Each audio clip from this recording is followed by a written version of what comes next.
우리 인생에는 모든 것을 결정하는 어떤 중요한 순간들이 찾아옵니다. 그 순간이 우리의 모든 것들을 결정하는 굉장히 중요한 모멘텀이 되죠. 어느 나라에 한 임금이 있는데 자신들의 후궁들 가운데 자기를 가장 사랑하는 사람을 왕비로 세우기로 결정을 했습니다. 누가 나를 가장 사랑할까? 그래서 이제 한 가지 테스트를 했어요. 후궁들에게 한 가지 소원들을 말해보라고 했습니다. 그랬더니 어떤 후궁은요, 임금이 가지고 있는 모든 금은보화를 자기에게 달라고 했습니다. 어떤 후궁은 땅을 달라고 했습니다. 어떤 후궁은 자기 가족들에게 좋은 벼슬을 내려달라고 했습니다. 그런데 한 후궁이 아무 말도 안 하는 거예요. 그래서 임금이 물었습니다. 너는 왜 아무것도 말하지 않느냐? 소원이 뭐냐? 라고 했더니 그 여인이 몸을 굽히면서 말했습니다. 저는 아무 소원이 없습니다. 그저 임금님만 있으면 됩니다. 그렇게 말했다는 거예요. 여러분, 너무 지혜로운 말이잖아요. 이 후궁이 왕비가 되었으면 뭐 두말할 나위가 없죠. 다른 후궁들은 처음에는 자기가 인생에 원하는 것을 얻는 것처럼 보였지만 사실 가장 중요한 그 한 가지를 얻지 못했기 때문에 결국 모든 것을 놓치는 결과를 얻었습니다. 성도 여러분, 우리 인생에도요, 전부를 얻는 선택이 있고 전부를 잃어버리는 선택이 있습니다. 그렇다면 우리 인생에서 모든 것을 얻는 가장 중요한 그 선택, 그 결정은 뭘까요? 대구 동부교회에 김석태 목사님이라는 분이 계신데 그분의 친구 얘기를 잠깐 나눌 거예요. 그분이 대학 다닐 때 단짝처럼 친한 친구가 있었는데요. 이분은 공부도 잘하고 또 집안도 부유해요. 또 운동도 얼마나 잘하는지 그 학교에서 항상 인기짱. 근데 그 친구가 이상하게 그 목사님이 보면 뭔가 그 마음에 채워지지 않는 그 갈급함이 그렇게 항상 보였다고 해요. 대학을 졸업하면서 각기 자기 살 길을 찾아서 헤어지게 됐는데 그 친구는 또 아버지 또 좋은 이제 회사가 있었던 거예요. 그 회사를 물려받아서 자기 사업을 했습니다. 나중에 목사님이 이제 고향에 내려갈 일이 있어서 고향 가서는 어렵게 그 친구를 찾았어요. 근데 만나기 어려운 거예요. 그래서 어렵게 친구 회사 전화번호를 알아냈습니다. 그리고 전화를 했대요. 그런데 전화를 했더니 그 친구는 2년 전에 이미 죽었다는 거예요. 그리고 그 친구가 어떻게 죽었는지 아무도 가르쳐 주지를 않더래요. 그 목사님이 그 친구분이 그 생전에 자주 했던 말이 기억에 나더랍니다. 그분이 평소에 이렇게 항상 얘기했대요. 난 말이야, 먹고 사는 문제만 해결되면 인생은 왜 살아야 되는지 그 문제에 대한 답을 찾고 싶어. 항상 그렇게 중얼을 했대요. 그런데 이건 순서가 잘못된 거죠. 왜냐하면 우리가 왜 살아야 하는지 문제는 먹고 사는 문제보다 훨씬 더 중요한 문제이기 때문에 그렇습니다. 여러분, 이걸 놓치면, 그러니까 내가 왜 사는지, 내 인생의 목적은 뭔지, 이 중요한 부분을 놓치면 나중에 내가 그걸 깨달아도요, 내가 그걸 살아낼 시간과 인생이 없을 수 있다는 거예요. 그분은 이미 돌아가시고 없어요. 모든 것을 놓치게 되는 거죠. 여러분, 우리가 지금 마태복음 19장을 보면서 제가 지난주에 그 말씀 드렸어요. 마태복음 19장에는 예수님이 예루살렘 올라가시면서 네 종류의 그 군상들, 사람들을 만난다고 그랬어요. 첫 번째는 아픈 분들이 있었고, 두 번째 예수님 공격하기 위해 찾아오는 바리새인들, 이 시비 거는 분들이죠. 세 번째는 지난주에 그 자기 자녀를 데리고 온 부모님들이 있었고, 자, 오늘 네 번째 종류의 사람이 등장하는데 한 청년입니다. 그런데 이 청년은요, 모든 걸 다 가진 사람처럼 보여요. 그런데 우리가 이제 살펴보겠지만 모든 걸 다 가졌는데 결국은 그 가장 중요한 한 가지를 놓쳐서 모든 걸 잃어버리게 됩니다. 우리는 오늘 이 한 사람을 통해서 그게 뭘까? 그걸 알기를 원합니다. 그리고 인생에서 내가 진짜 놓치지 말아야 될 가장 중요한 것을 알고 내가 그걸 놓치는 어리석음에 들어가지 않기를, 그런 우리 성도가 되기를 한번 소망해 봅니다. 그러면 이제 우리 말씀을 한번 볼 텐데요. 자, 오늘 본문은요, 한 사람이 예수님을 찾아오는 걸로 시작을 하죠. 자, 16절에 보니까 어떤 사람이 주께 와서 이르되 선생님이요, 내가 무슨 선한 일을 하여야 영생을 얻으리까? 자, 보니까 어떤 사람이라고 했어요. 마태복음에는 뒤에 가면 이 사람이 청년이라고 해요. 청년이라고 합니다. 여러분 이 어떤 사람이 청년이 예수님 찾아오는 이 이야기는요. 마태복음에만 나오지 않고 마태, 마가, 누가복음 세 군데 다 나옵니다. 그만큼 중요하다라는 거죠. 근데 이제 누가복음에 보면 이 어떤 사람이 누구로 나오냐면 관리라고 해요. 직업이 나와요. 자, 누가복음 18장 18절에 보니까 어떤 관리가 물어 이르되 선한 선생님이요 내가 무엇을 하여야 영생을 얻으리까. 똑같죠? 똑같은데 어떤 사람이 관리라고 해요. 여러분 여기서 그 관리는 그냥 뭐 공무원 이런 수준이 아니고요. 그 당시 유대 회당의 지도자나 아니면 그 유대인들의 그 지도자들 중에 최고 이제 그 뭐라고 해야 정치 기구라고 해야 되나요? 산헤드린 공의회의 그 회원을 얘기합니다. 이 사람이 청년이잖아요. 마태복음에 청년인데 이미 그 젊은 나이에 고위 공직에 오를 만큼 성공한 사람이라는 거예요. 뭐 요즘식으로 하면 대학 졸업하자마자 뭐 사시나 행시 통과한 사람? 뭐 이렇게 보면 되겠죠. 그리고 또 하나의 특징이 있어요. 이 사람이 부자예요. 여러분 아까 앞에는 젊은데 고위공직자잖아요. 근데 여기서는 젊은데 부자예요. 여러분 이건 젊은데 돈이 좀 많나? 이것 이상의 뭐가 있어요. 여기서 우리가 하나 알 수 있는 단서가 있습니다. 뭘 알 수 있을까요? 여러분 요즘도요. 찐 부자는 진짜 부자는 할아버지가 부자여야 된대요. 공감되세요? 그러니까 내가 돈 많은 걸로는 부자 명함 못 내미는 거예요. 할아버지가 그러니까 집안이 재력이 있는 게 진짜 부자라는 거죠. 하물며 여러분 그 당시는 어땠을까요? 요즘같이 뭐 청년들이 일찍 뭐 사회생활을 하고 뭐 자기 사업을 하고 스타트업을 하고 아니면 뭐 연끌해 가지고 뭐 주식을 해서라도 하여튼 뭐 부를 이루는 그런 시대가 아니잖아요. 철저하게 장년 중심의 어른 중심의 사회니까 이 젊은 사람이 뭔가 부를 이룬다는 거 쉬운 시대가 아니에요. 그런데 젊은데 부자야. 그럼 이 무슨 말일까요? 그렇죠. 부모가 부자라는 거예요. 그러니까 우리말로 하면 요즘 시대로 하면 금수저예요. 그 속에는 이 사람의 그 가족이 이 사람이 로얄 패밀리라는 걸 지금 이렇게 은연중에 보여주고 있는 거예요. 집안이 좋은 거죠. 그리고 또 이 사람은요 태도도 좋아요. 성품이 좋은 거예요. 마가복음 10장 17절에 보면 예수께서 길에 나가실새 한 사람이 달려와서 꿇어앉아 묻자오되. 여러분 보세요. 그 당시 예수님 찾아왔던 그 산헤드린이나 그 유대 지도자들은요 이렇게 안 와요. 시비 글로 오잖아요. 빈정거리고 교만하게 예수님 만나러 오는데 이 청년은요 꿇어앉아.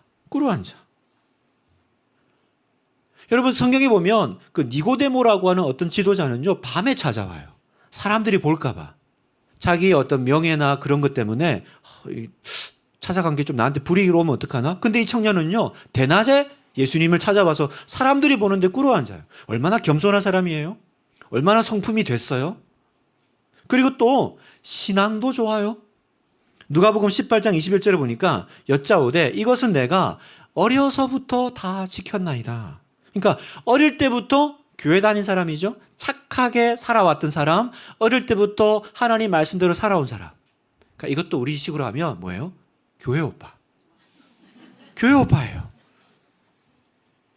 정말 여러분 보세요. 젊어요. 고위공직자예요. 돈 많아요. 집 잘 살아요. 성격 좋아요. 어릴 때부터 신앙생활 했어요. 와, 사기 캐릭터. 그죠? 사케. 요즘 애들이 정말 우리 청년들의 워너비 아닙니까? 이러면 얼마나 좋아요. 우리 아들이 이랬으면 좋겠어요. 네, 여러분 다 소원이 그거잖아요. 우리 집의 아들이, 우리 집의 애가 이렇게 커주면 얼마나 좋을까. 다 이뤘죠. 자, 그런데 문제가 생겼어요. 이 아무것도 부족함이 없어 보이는 모든 것을 다 가져서 다른 사람이 부러워할 만한 인생을 사는 이 청년이 뭐가 아쉬워서 사람들이 보는 앞에 지금 예수님께 달려와서 꿇어 엎드려요? 뭐가 아쉬워서요? 다 가졌는데, 다 부러워할 원업인데. 이유가 뭐냐면 16절에 이렇게 설명해요. 어떤 사람이 주께 와서 이르되 선생님이요 내가 무슨 선한 일을 하여야 영생을 얻으리까? 왜 왔어요? 바로 이 영생의 문제, 영원에 대한 목마름 때문이라는 거예요. 여러분 이 청년의 고민이 뭘까요? 이 고민 없어 보이는 이 청년의 고민이 뭘까? 이 사람은 세상에서 말하는 것 다 젊은 나이에 이루었습니다. 좋다는 것 다 해봤고 또 다른 사람이 부러워할 만한 최상위의 자리까지도 올라갔습니다. 그런데 그 다음은요? 계속 자기가 내 인생의 목표를 정하고, 그죠? 사람들이 부러워하는 것들을 나는 성취할 수 있는 능력이 있는 거예요. 계속 그걸 가요. 그 다음에, 그런데 만족이 없어요. 또 그 다음에 또 뭐가 있을까? 그렇게 계속 가다 보면 뭐가 나올까요? 나중에는 이제 삶과 죽음의 경계선에 이르겠죠? 여러분, 인생이요. 계속 그 다음에 뭐가 있지? 그 다음에 뭐가 있지 하고 계속 가는 인생은요. 삶과 죽음의 경계선을 만나고요. 그제서야 거기서 이 인본주의의 한계를 경험해요. 인본주의가 뭐예요? 인간 중심적인, 내가, 인간이 할 수 있는. 그러니까 여러분, 열심히 살아요. 성공을 이루어요. 이게 아닌가? 뭔가 더 있나? 그래서 선한 일도 하고 내가 세상에 또 헌신적인 삶도 살고 이 세상을 내가 좀 좋은 세상 만들어 봐야겠다. 이 세상에 내가 좀 이렇게 유익한 존재가 되어야겠다. 그것도 해봅니다. 그것도 좋죠. 근데 그 다음엔요. 그렇게 살다가 이 땅에서 시간이 다 끝나면 어떻게 하실 거예요? 그 다음엔요. 이게 이 청년의 고민이었던 거예요. 어느 대학교에서 한 대학생이 막 열심히 교정을 가로질러 뛰어가고 있습니다. 그 모습을 본 교수님이 그 학생을 불렀어요. 학생이 걸음을 멈추고 그 교수님과 만나서 이야기를 합니다. 교수님이 물었어요. 학생, 어딜 가기에 그렇게 바쁘게 뛰어가? 그랬더니 막 숨을 헐떡이면서 얘기했습니다. 얘 도서관에 갑니다. 도서관에 가서 뭐 하게? 공부하기 위해서 가죠. 공부는 왜 하는데? 이 다음에 좋은 직장에 취업하려고요. 그럼 그 다음에는? 취업하면 그 다음에 이제 사람 만나서 결혼하고 행복하게 살아야죠. 그 다음에는 자식들 놓고 뭐 돈도 많이 벌어야죠. 그럼 그 다음에는 뭐 노년을 편안하게 여가를 즐기면서 살겠죠. 그 다음에는 그래서 학생이 주저하면서 대답했습니다. 그 다음에는 뭐 죽겠죠. 교수님이 대답했습니다. 그럼 지금 자네는 죽음을 향해서 그렇게 급하게 달려가고 있는 거 아니야? 여러분, 무슨 말씀을 드리고 싶냐면 왜 열심히 사는데 허무하죠? 내 집 마련의 꿈을 가지고 반지하에서 드디어 내 집 마련의 꿈을 이뤘는데 왜 시간이 지나면 영원한 만족을 주지 않고 공허해지죠? 내가 오늘 정말 어렵게 원했던 직장에 들어가. 그리고 내가 오늘 이 자리에 이르기까지 얼마나 눈물겨운 회사 생활을 했습니까? 그래서 이 자리에 왔는데 또 얼마 지나지 않으면 허무해지죠. 하루 종일 아이들의 집안 살림에 남편 내조에 이 반복되는 일상들 가운데 살다가 어느 순간 이게 아닌 것 같은데? 나는 이렇게밖에 살 수 없나? 왜 우리 주부들의 마음에는 이런 갈등이, 이런 고민들이 나올까요? 왜냐하면 여러분, 이게 전부가 아니라는 걸 우리가 어렴풋이 알기 때문이에요. 이게 전부가 아니라 우리는 원래 뭘 위해 창조됐어요? 우리는 영원을 위해서 창조된 존재라는 거예요. 원래 영원한 세계에서 살도록 설계되었기 때문에 우리는 만족이 없는 거예요. 이게 전부가 아니고 이게 원래 우리가 살아야 될 세상이 아니라는 걸 아닌가. 전도서 3장 11절 우리 같이 한번 읽어보겠습니다. 시작. 하나님이 모든 것을 지으시되 때를 따라 아름답게 하셨고 또 사람들에게는 영원을 사모하는 마음을 주셨느니라. 하나님이 왜 이러냐면 우리 안에 뭐가 있어요? 이게 전부가 아니야. 영원에 대한 마음을 심어주신 거예요. 영원을 사모하는 마음. 여러분 한번 생각해 보세요. 이 세상이 원래 이런 세상이죠. 예나 지금이나 그냥 여러분 살기 어려운 세상입니다. 선한 사람은 힘들고 악한 사람은 득세하고 여러분 그거 모르셨어요? 이제 알만하지 않으세요? 이 세상이 원래 이렇게 어려운 세상인 거 우리 이제 다 압니다. 그러면 원래 그런 세상이겠거니 하며 살아야 하잖아요. 그게 적응이잖아요. 뭐 그렇게 어려운 일 생길 때마다 어려워하세요. 원래 이 세상 살이가 그런 걸. 근데 우리 안 그래요. 어려운 일 생길 때마다 힘들어요. 여러분 짐승들 보세요. 여러분 집에 강아지, 고양이 키우시죠? 여러분 짐승들이요 집에서 자신의 암울한 현실을 앞두고 식음을 전폐하는 거 보셨어요? 이건 내 인생이 아니야. 아무렇지도 않아요. 그런데 왜 우리는 그렇게 못 살죠? 왜 우리는 그게 안 되죠? 왜 안 되냐면 우리 안에는 완벽을 향한 갈망이 있기 때문이에요. 우리 안에는 영원을 향한 하나님이 심어주신 마음이 있기 때문이에요. 그래서 내가 알든 알지 못하든 영원을 향한 그 무언의 갈망이 있는 거예요. 근데 그게 영원에 대한 마음인 줄 모르니까, 그리고 내가 아직 원하는 것을 이루지 못했으니까 뭐예요? 그 마음을 뭘로 채워요? 세상의 성공으로 채우는 거예요. 이렇게 하면 그 공허가, 허무함이 사라지지 않을까? 근데 해보면 안 돼요. 그러니까 우리가 살면서 점점 뭘 놓쳤어요? 영원에 대한 마음을 놓쳤어요. 우리는 영원 망각증에 시달리고 있는 겁니다. 그리고 뭐 하고 있어요? 오롯이 모든 것이 이 현세에만 머물러 있어요. 이 땅에만 머물러 있어요. 만약에 우리에게 약속된 미래가 있고 영원이 있다는 걸 믿는다면 아마 우리의 삶의 방식은 많이 바뀔걸요? 여러분, 요즘 뉴스 보기 얼마나 무서우세요? 뉴스에 요즘 기쁜 얘기가 없어요. 기분 좋은 소식이 없어요. 전부 어렵고 힘들고 암울하고, 세계 정세, 기후 변화, 또 이번에 또 전쟁이 날 것 같아요. 이렇게 침략을 하고, 온통 전쟁과 어려운 이야기 들으면요, 소망이 없어요. 2026년 어렵대요. 맨날 어렵대요. 올해 암울할 거래요. 회사도 어렵고 힘들 거라고 얘기해요. 그런데 여러분 한번 그렇게 생각해 보세요. 그 뉴스 아나운서가 이제 막 다 뉴스를 전하고 나서 마지막에 멘트가 이렇게 끝난다고 생각해 보세요. 여러분, 세상이 어렵고 혼란스러운 건 잘 압니다. 하지만 이 세상이 전부가 아니라는 걸 아셔야 합니다. 우리는 모든 것이 회복되는 영원을 향해 가고 있습니다. 이상 KBS 뉴스 김철수였습니다. 우리가 듣는 뉴스가 이렇게 끝난다면 얼마나 다를까요? 그런데 실상은 어떻습니까? 이 세상이 전부. 그리고 모든 보상은 이 세상에서 끝내야 합니다. 그러니 내 삶의 이 퍼즐이, 내 삶에 들어와 있는 이 고난의 어떤 한 조각이 도대체 이게 어디로 들어가는지 알 수가 없어요. 그냥 고난은 의미 없이 힘들기만 한 뿐이에요. 한 조각일 뿐이에요. 왜요? 내세에서 하나님이 설명해 주시고 하나님께서 풀어주셔야만 이해되는 그 가능한 걸 현재에서 내가 모든 걸 다 해결하려고 하니까 계속 비현실적인 기대 가운데 살게 되죠. 왜요? 이 세상이 최종 목적지니까. 영원히 있지가 않고 이 세상이 최종 목적지니까 여기서 다 답이 나와야 돼요. 그래서 여기서 답이 나오려고 하니까 이해가 안 되는 거예요. 이해가 안 되죠.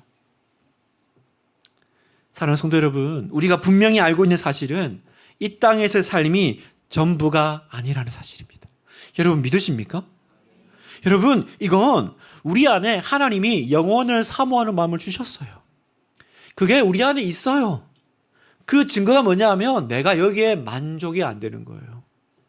이것이 올바르고 바르게 정확하게 회복되지 않으면 그게 힘겨운 이유가 뭐냐면 삶이 힘들어서가 아니라 우리는 여기에 만족하며 살도록 되지 않은 사람들이니까. 그래서 오늘 이 청년이, 이 아무것도 부러울 것 없는 모든 청년들의 워너비인 인생을 살고 있는 사람이 예수님께 찾아와서 엎드려요. 우리도 이 청년같이 예수님께 나와서 물어야 된다는 거예요. 오늘 예배 시간이 그런 자리라는 거예요. 예수님, 주님, 지금까지 제 인생의 목표는 부자 청년 되는 겁니다. 제 인생의 목표는 성공한 인생 되는 거였습니다. 그러나 제가 이게 전부가 아니라는 걸 압니다. 설령 내가 원하는 그걸 이룬다 할지라도 여전히 채워도 채워지지 않는 그 허무한 마음, 그 허무한 마음은 오직 주님만이 채우실 수 있습니다. 여러분, 이 청년이 그 고백을 하고 있는 거예요. 우리가 오늘 예배 가운데 그 갈망과 주님만이 채울 수 있습니다. 그 갈증을 가지고 하나님이 임재 앞에 나오는 거예요. 그런 마음으로 나오시기를 축복합니다. 그런 마음으로 예배 드리는 거예요. 그런 면에서 이 청년은 너무 훌륭하죠. 바른 질문을 가지고 막 성공했기 때문에 막 하나님도 필요 없고 뭐 죽어봐야 영혼을 알지 그러지 않아요. 하나님 앞에 나오죠. 예수님을 만나러 와서 무릎 꿇고 어떻게 하면 내가 영생의 문제를 해결할 수 있습니까? 묻죠. 이거 너무 훌륭해요. 그런데 이 훌륭한 청년 안에 조금 결정적인 오류들이 있어요. 좀 문제점이 발견돼요. 그 문제점이 뭐냐면 첫 번째, 인생의 주체에 대한 오해예요. 자, 청년이 예수님께 물어요. 선한 선생님, 내가 어떻게 하면 영생을 얻겠습니까? 그랬더니 17절에 예수님이 이렇게 대답하십니다. 예수께서 이르시되 어찌하여 선한 일을 내게 묻느냐? 선한 이는 오직 한 분이시니라. 이게 무슨 말이죠? 이 같은 내용을 누가복음에서는 이렇게 기록해요. 누가복음 18장에 보니까 예수께서 이르시되 네가 어찌하여 나를 선하다 일컫느냐? 하나님 한 분 외에는 선한 이가 없느니라. 지금 이 청년이 예수님을 선한 선생님, 라비어라고 불렀어요. 어떻게 하면 선한 일을 할 수 있습니까? 말했더니 예수님이 너는 왜 나를 선하다 그러니? 선한 분은 한 분밖에 없잖아. 이 얘기예요. 여러분 이거 이상하지 않아요? 왜 이상해요? 그러면 예수님은 안 선해요? 마치 이 말을 언뜻 들으면 예수님 자신은 선하지 않다라는 말씀으로 이해가 되죠. 그럼 이게 무슨 말일까요? 이 말은 뭐냐면 여러분 여기 보면 하나님만 선하잖아. 하나님만 선하다고 그랬잖아요.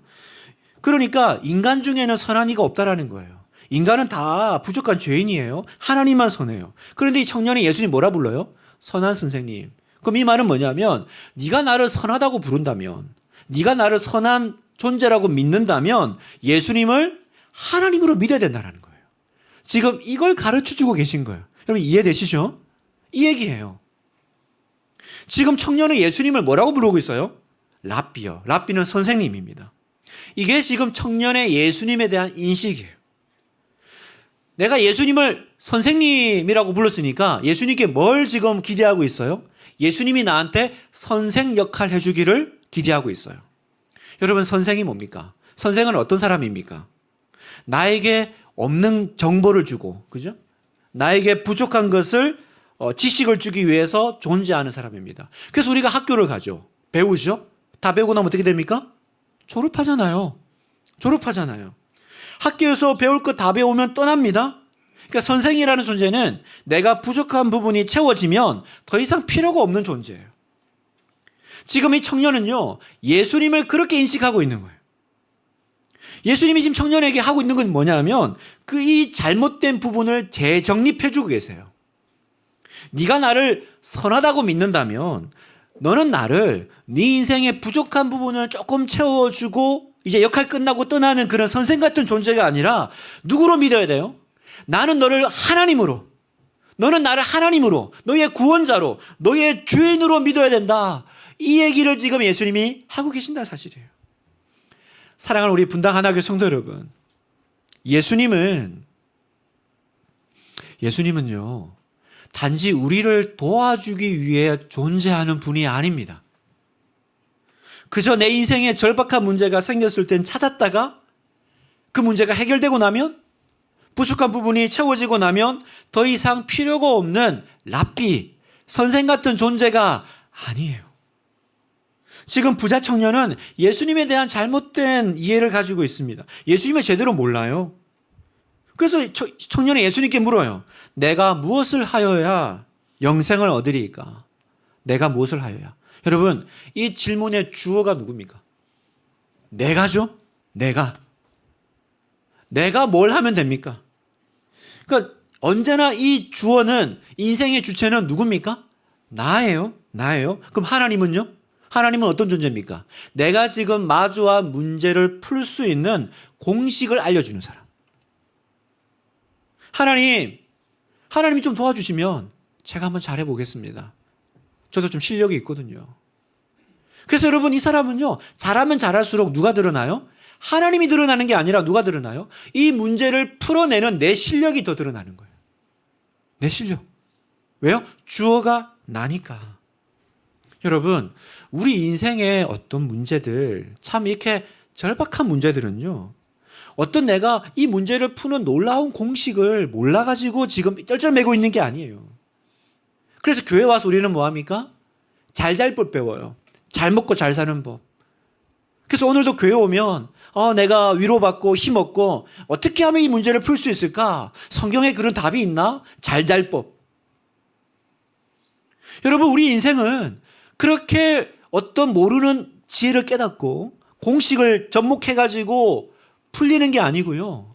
우리의 인생은 철저하게 예수님이 내 인생의 주인 되셔서 예수님께서 내 모든 것이 되셔서 내가 그분께 맡길 때, 그분께 의탁할 때 풀리는 건 줄 믿습니다. 그렇게 풀리는 거예요. 하나님이 내 옆에 선생으로 붙어가지고 가정교사 같이 네가 한번 풀어봐, 선생님이 도와줄게, 이렇게 풀리는 게 아니고, 이 공식을 배우는 게 아니고요, 하나님을 만나는 거예요. 어떤 하나님이요? 살아계신 하나님, 내 인생의 주인 대신 그동안 내 인생의 주체가 나였던 사람이 이제 예수님이 나의 주인이 되시는 그 고백. 근데 우리는 그게 싫어요. 우리는 그게 싫죠. 뭐라고 얘기해요? 항상 제가 알아서 할 테니까 문제 해결법만 주세요. 그리고 간섭 좀 하지 마세요. 나한테 이래라 저래라 하지 마세요. 제 인생은 제 겁니다. 제가 알아서 하겠습니다. 절대로 내 인생의 주도권을 빼앗기고 싶어 하지 않습니다. 성도 여러분, 오늘 예배 드리러 오셨죠? 여러분, 예배 드릴 때 누구 만나러 오셨어요? 내 인생의 주인이자 살아계신 하나님 만나러 오셨어요? 아니면 선한 선생님이라고 부르는 신앙생활하러 오셨어요? 선한 선생님 만나러 오셨어요? 이사야 43장 21절을 같이 한번 읽어볼까요? 시작. 이 백성은 내가 나를 위하여 지었나니 나를 찬송하게 하려 함이니라. 내가 나를 위하여 지었나니.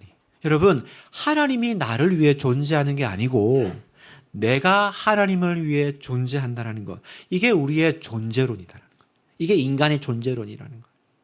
그러니 여러분, 먼저 인생의 주인이 바뀌시기를 축원합니다. 내 인생의 주도권을 주님께 드리고 맡기는 거예요.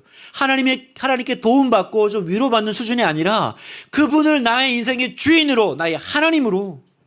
그래서 그분이 내 인생의 주체가 되셔서 그분이 써나가시는 인생 스토리, 그걸 우리가 뭐라 불러요? 하나님의 스토리예요. 내 스토리 위드 갓이 아니고 하나님의 스토리. 왜요? 하나님이 쓰시니까. 여러분의 올 한 해 어떤 문제, 어떤 삶, 어떤 시간을 통과하고 계세요? 하나님의 스토리가 될 줄 믿습니다. 하나님의 스토리가 되기를 축복합니다. 그러려면요, 내가를 내려놓으셔야 돼요. 내가. 예수님을 선한 선생이요 부름을 내려놓으셔야 돼요. 예수님이 나의 주님이심을 다시 한번 고백하고 결단하고 이 청년같이 무릎 꿇기를 주님의 이름으로 축원합니다. 두 번째, 이 청년의 문제점은요, 신앙 본질에 대한 오해가 좀 있어요. 예수님이 다시 청년에게 물었습니다. 17절에 보니까 네가 생명에 들어가려면 계명들을 지키라. 어떻게 하면 내가 영생을 얻을 수 있습니까? 그랬더니 예수님이 계명을 지키래요. 여러분, 이것도 좀 이상해. 오늘 이상한 게 많죠? 우리 같으면 어떻게 하면 영생을 얻습니까? 그러면 믿음이 필요하다 그랬을 거예요. 그죠? 왜냐하면 구원은 행위로 얻는 게 아니라고 계속 배웠으니까. 구원은 하나님의 은혜로, 믿음으로 얻는군. 그러면 예수님은 왜 이 청년에게 믿음이 필요하다, 하나님의 은혜가 필요하다 그러지 않고 계명을 지켜라 그럴까요? 그래서 청년이 물어요. 어떤 계명 말씀하세요? 그랬더니 18절에 이르되 어떤 계명이 오니까 예수께서 이르시되 살인하지 말라, 간음하지 말라, 도둑질하지 말라, 거짓 증언하지 말라, 내 부모를 공경하라, 내 이웃을 내 자신과 같이 사랑하라 하신 것이니라. 이 예수님의 대답을 들은 청년은 아마 속으로 미소를 지었을 거예요. 왜냐하면 이건 자기가 제일 자신 있는 부분이거든요. 내가 잘하는 거예요. 그래서 20절에 이래요. 그 청년이 이르되 이 모든 것을 내가 지켜 싸운데 아직도 무엇이 부족하니까? 여러분, 얼마나 자부심 가득한 표현이에요. 저 그거 다 하고 있는데요. 저 그거 원래 잘하고 있는데요. 여러분, 마가복음과 누가복음에 보면 내가 이 모든 것을 지켜 싸운 데다가 하나 더 첨언되는 표현이 있어요. 어려서부터. 아마 그랬을 거예요. 예수님, 제가 제일 자신 있는 거 물어봐 주셔서 감사합니다. 아, 나 괜찮네. 됐어. 나는 이제 영성을 얻을 자격이 된 거야. 나는 뭐 부족한 게 없네. 그래, 나는 원래 문제가 없었던 거야. 여러분, 우리 주변에도 가끔 이런 분들 만나요. 여러분, 이렇게 좀 뭔가 좀 부족하고 헐렁헐렁 사는 분들은 전도가 좀 돼요. 근데 자신이 의롭다고 여기는 분들, 난 도덕적으로 완벽하다고 생각하는 분들은요, 전도하기가 어려워요. 그런 분들이 있죠. 어려서부터 착한 분들. 그죠? 좋은 교육받고 예절 바르게 남 해코지 않고 남 상처 주지 않고 살아오신 분들, 거짓말 안 해요? 양심에 거스르는 일을 하지 않아요? 절대로 그런 일 없어요. 오히려 항상 나는 저 사람들보다 조금 더 의롭고 정의롭다고 여겨요. 그렇기 때문에 항상 세상을 향해서 비판의 마음이 있어요. 왜? 난 바르게 사니까. 그죠? 여러분, 그 사람이 바로 이 청년이에요. 그래서 이런 분들은요, 설교 말씀드려도요, 회개할 게 별로 없어요. 얘기를 하면 저는 그거 잘하고 있습니다. 이래요. 저는 잘하고 있습니다. 오히려 그래요. 나만큼만 하라고 해요. 여러분, 예수님이 이거 몰랐을까요? 예수님이 청년의 마음 몰랐을까? 그런데 왜 이렇게 질문했죠? 왜 이 청년이 가장 잘하는 거 물었죠? 그건 이 청년이 이렇게 우쭈쭈 살려주려고, 기 살려주려고, 칭찬하려고 물으신 게 아니에요. 오히려 반대죠. 얼마나 네가 피상적인 신앙생활을 하고 있는지 내가 보여주마라는 거예요. 자기가 가장 자신 있다고 여기는 그 이면에 숨어있는 그 본질을 드러내는 거예요. 왜요? 사람은 언제나 자기가 잘하는 걸로 자기 갑옷 샀거든요. 자기 약점 가지고 자기를 포장하는 사람은 없죠. 자기가 잘하는 걸로 자기를 괜찮게 포장하거든요. 자, 21절에 이렇게 묻습니다. 예수께서 이르시되 내가 온전하고자 할진대 가서 내 소유를 팔아 가난한 자들에게 주라. 그리하면 하늘의 보화가 내게 있으리라. 그리고 와서 나를 따르라 하시니.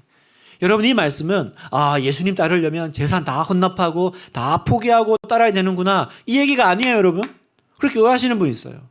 교회 다니면 헌금해야 되고 다 포기해야 되고. 여러분, 예수님은 만나는 부자마다 네 재산 다 정리하고 따르라고 하지 않았어요. 이 청년에게만 그렇게 한 거예요. 왜요? 이 부자 청년에게는 이게 아킬레스건이에요. 겉으로는 세상에 이렇게 훌륭한 사람이 없지만 예수님은 그 피상적인 겉으로 경건해 보이는 그 이면에 자기도 모르는, 그 청년 자신도 모르게 숨겨져 있는 그 아킬레스건을, 그 문제를 드러내시는 거예요. 여러분, 볼링 칠 때 그 10핀을 어떻게 공 하나로 쓰러뜨려요? 10번 던질까요? 그럴 필요가 없어요. 왜요? 그 헤드핀, 그죠? 그 맨 앞에 있는 걔만 잘 떨어뜨리면 나머지 다 쓰러지는 거잖아요.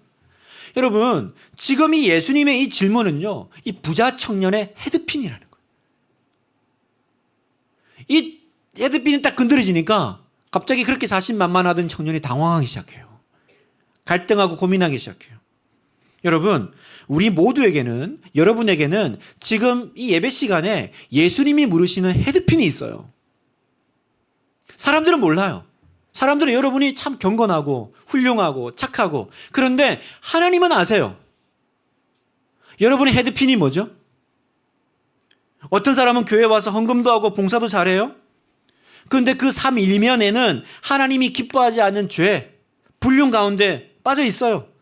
그러면 주님이 그 사람에게 너는 그 관계를 정리하고 와서 나를 섬기라 그래요. 그러면 당황하기 시작해요. 어떻게 알았지? 이 사람의 헤드핀이죠. 어떤 좋은 지위에 있는 사람은요, 주님이 그 지위를 버리고 나를 따를 수 있겠니? 그러면 당황해요. 주저해요. 그 사람의 헤드핀이에요. 저는 목회하면서, 신방하면서 이런 경우 많이 접합니다. 너무 훌륭하게 자신 있게 찾아와요. 그런데 신방하다가 주님께서, 성령께서 목사 일을 통해서 헤드핀 질문을 던져요. 그럼 당황해요. 그리고 청년같이 근심하며 떠나요. 여러분, 오늘 이 부자 청년을 보세요. 돈도 있고 젊음도 있고 명예도 있고, 그리고 예수님께 찾아와서 무릎 꿇을 정도로 신앙도 좋아요. 그런데 예수님은 그거 안 보세요. 뭘 보세요? 가장 자신 있는 것으로 포장한 심령 깊숙한 곳의 우상. 이 청년에는 뭐가 우상이었어요? 바로 이 물질에 대한 집착. 그러니까 나를 오늘 나되게 하는 건 뭐예요? 두둑한 지갑이에요. 그죠? 오늘 너를 너되게 하는 게 뭐냐? 너는 어디서 자신감 얻니? 네가 이렇게 자신만만하고 네가 이렇게 막 이렇게 내가 이런 사람이라고 할 수 있는 그 어디서 와? 하나님께로부터 오는 자신감이에요. 이 청년은요, 두둑한 지갑에서 오는 자신감이에요. 오늘 나를 나되게 하는 건 재정이에요. 그래서 우리가 재력이라고 하잖아요. 재물의 힘이죠. 그걸 지금 묻고 계신 거예요. 그러자 이 청년이 깜짝 놀라요. 엄청난 충격을 받고 갈등하고 고민하기 시작합니다. 여러분, 우리 예배 시간에 이 고민과 갈등이 일어나야 돼요. 그냥 좋은 얘기, 은혜로운 얘기 듣고 떠날 게 아니라 정말 오늘 예배 가운데 성령님의 그 헤드핀 질문을 받으셔야 돼요. 여러분의 우상은 뭡니까? 지금 하나님과 우리와의 깊은 관계를 가로막는 그 벽이 뭐예요? 겉으로는 할렐루야 외치면서 하나님 섬기는 척하지만 더 못 가요. 예수님이 한 번만 더 물어보시면 당황하는. 그죠? 여기까지. 근데 여기까지는 다 잘해요. 근데 거기서 하나만 더 물어보시면 못 가요. 하나님은 지금 우리 안에 그 우상을 보고 계셔요. 너를 너되게 하는 게 뭐냐? 네가 힘을 얻는 그 존재가 뭐냐라고 물으세요. 그리고 그 우상을 제거하라고 하시는 거예요. 여러분, 그래서 특별히 여러분 저를 보세요. 여러분 특별히 우리가 살면서 당하는 시험과 고난이요, 그것을 드러내는 굉장히 헤드핀 역할을 합니다. 평소에는 잘 몰라요. 저를 보세요. 뭐 우리 교회에서 제일 성경 많이 읽고 제일 기도 많이 하고 올라오면 얼마나 설교 은혜롭게 해요?